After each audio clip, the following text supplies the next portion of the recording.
Hello students, welcome to my YouTube channel Classes with Heer. In this video, we will learn about a very interesting topic, parts of a plant. Students, जैसा कि आप सबको पता है, हमारे शरीर के अलग अलग भाग होते हैं। वैसे ही एक पौधे के भी अलग अलग भाग होते हैं। आज हम उन्हीं के बारे में पढ़ेंगे। हम इस लेसन में क्या पढ़ेंगे? पार्ट्स ऑफ अ प्लांट और उनके फंक्शंस, वे किस तरह कार्य करते हैं। First of all, the root. The part of the plant that grows under the soil is called root. पौधे का वह भाग जो भूमि में नीचे उगता है जड़ कहलाता है। रूट मीन्स जड़। You can not see it above the ground. हम इसे ग्राउंड में ऊपर की ओर नहीं देख सकते। सब के आपको डायग्राम में दिखाया गया है। The root has two parts, tap root and fibrous root. What is taproot? Thick main root below the stem which goes deep into the soil is called taproot. जड़ का वह भाग जो आकार में मोटा होता है और भूमि में नीचे की ओर अधिक लंबा होता है, टैप रूट कहलाता है। Several thinner sides roots grow from the main root यानी कि टैप रूट से बहुत सारी थिनर साइड रूट्स, पतली जड़ें निकलती हैं। For examples balsam, hibiscus, bean and mustard. Next is fibrous root. Fibrous root have no main root. इसकी कोई मुख्य जड़ नहीं होती। A number of roots that grows at the end of a stem are called fibrous root. बहुत सारी पतली जड़ें फाइब्रस रूट्स होती हैं। These look like a bunch of roots. ये हमें गुच्छे की तरह दिखाई देती हैं। Examples plants like rice, wheat and onion have fibrous roots. Function of the roots यानी जड़ें क्या क्या कार्य करती हैं। No plant can live or grow without roots. Hence, roots are very important. Roots hold a plant firmly to the soil. ये पौधे को भूमि में फर्म यानी कि स्थिर करती हैं। Roots absorb water and minerals from the soil and pass them to the plant. जड़ें मिट्टी से वाटर और मिनरल्स एब्जॉर्ब करके पौधे के सभी भागों में भेजती हैं। Some roots store food for the plant. कुछ जड़ें भोजन को स्टोर करने का कार्य भी करती हैं। जैसे कि आप देख सकते हैं radish, turnip, carrot, beet root. ये कुछ ऐसी जड़ें हैं जिनको हम खाते भी हैं। Next is the shoot. The part of the plant that grows above the soil is called the shoot. पौधे का वह भाग जो भूमि के ऊपर उगता है शूट कहलाता है। It has the stem, branches, leaves, bud, flowers and fruits grow on the stem. इसमें तना, शाखाएं, पत्तियां, कलियां, फूल और फल शामिल होते हैं। जैसा कि आप डायग्राम में देख सकते हैं। First of all the stem, तना। Some plants have soft stem while other have hard stem. Plants like the banana have soft and thick stem. कुछ पौधों का तना हार्ड होता है जबकि कुछ पौधों का तना सॉफ्ट होता है। Some plants like the money plant have very weak, soft and thin stem. They need support to grow upward. These plants are called creepers. कुछ ऐसे भी पौधे हैं जिनका तना बहुत ही सॉफ्ट और वीक होता है। उन्हें ऊपर की ओर बढ़ने के लिए किसी की सहायता की ज़रूरत होती है। उन्हें क्रीपर कहा गया है। Some plants like the mango, banyan, neem, peepal etcetera have very strong and thick stems. This part of the tree is called a trunk. कुछ पौधों का स्टेम यानी कि तना बहुत ही मजबूत होता है। ऐसे पेड़ के तने को ट्रंक कहा जाता है। Some special stems. The stem of the some plants like potatoes, ginger, onion, sugarcane etc. store food in them. और कुछ ऐसे तने होते हैं जो अपने अंदर भोजन को स्टोर करके रख सकते हैं, जैसे कि आप पिक्चर में देख सकते हैं। ऑनियन, शुगरकैन, पोटैटो, जिंजर इसके कुछ एग्जाम्पल हैं। Some stems like potato and suran grows below the ground. कुछ स्टेम्स ज़मीन के नीचे भी उगती हैं। Functions of the stem. Stem यानी कि तना क्या क्या कार्य करता है। The stem supports the upper parts of a plant. पौधे के ऊपर के भाग को सपोर्ट करता है। It carries water and minerals from the roots to the other parts of the plant. यह वाटर एंड मिनरल्स को जड़ों से पौधे के सभी भागों तक पहुंचाता है। It carries food made in the leaves to other parts of the plant.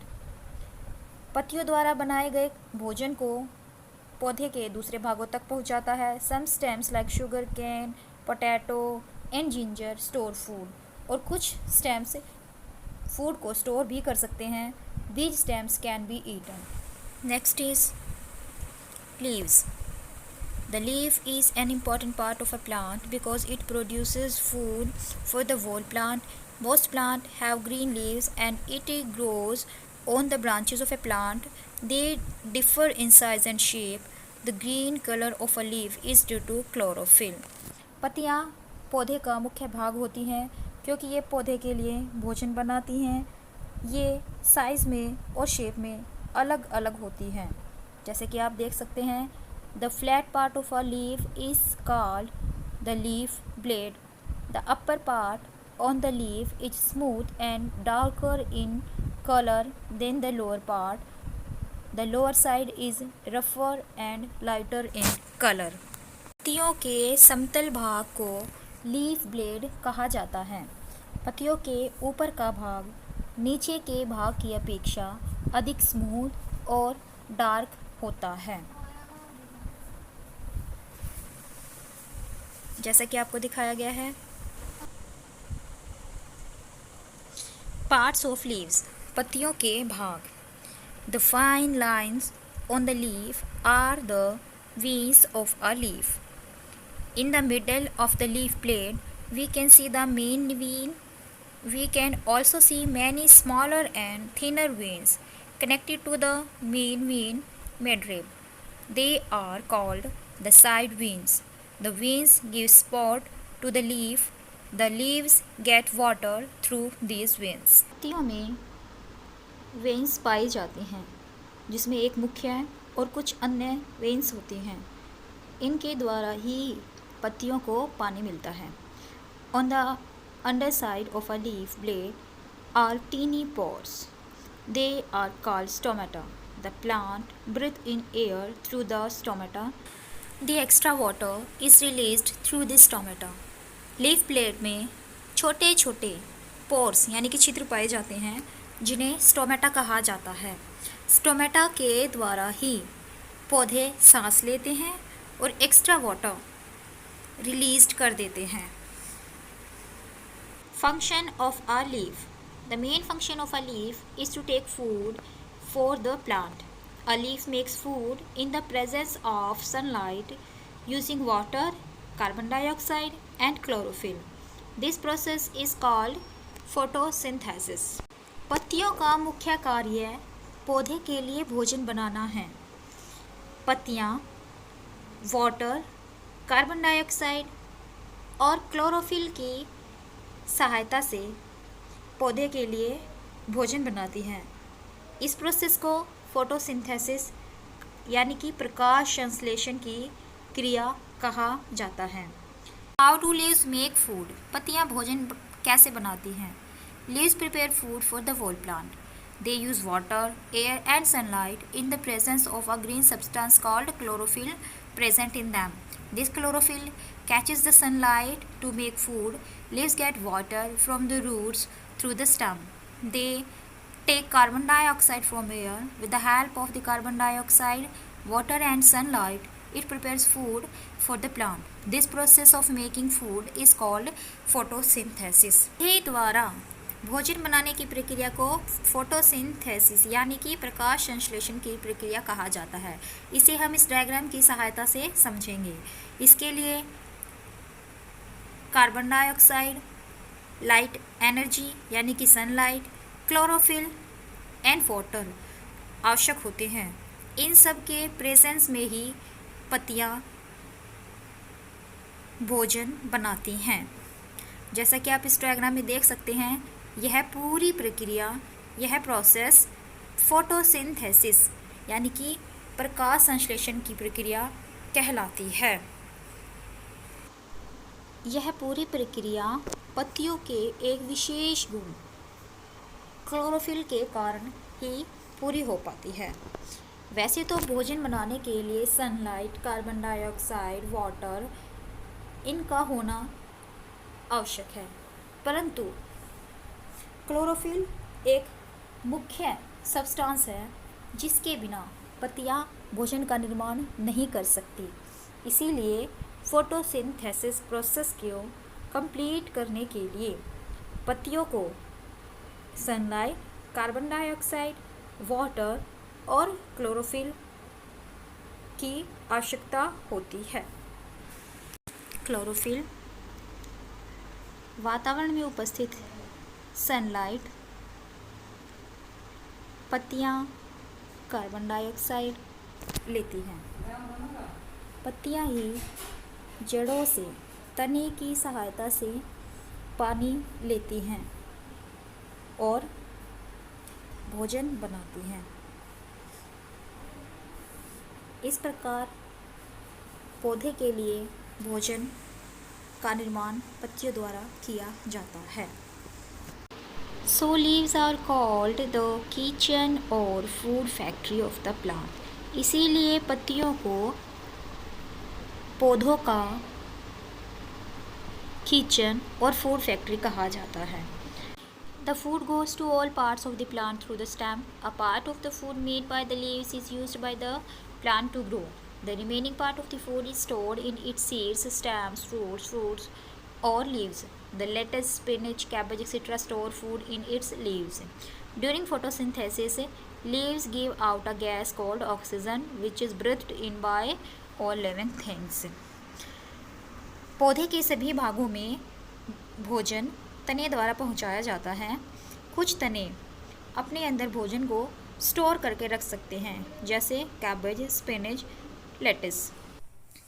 Next is flowers, fruits and seeds.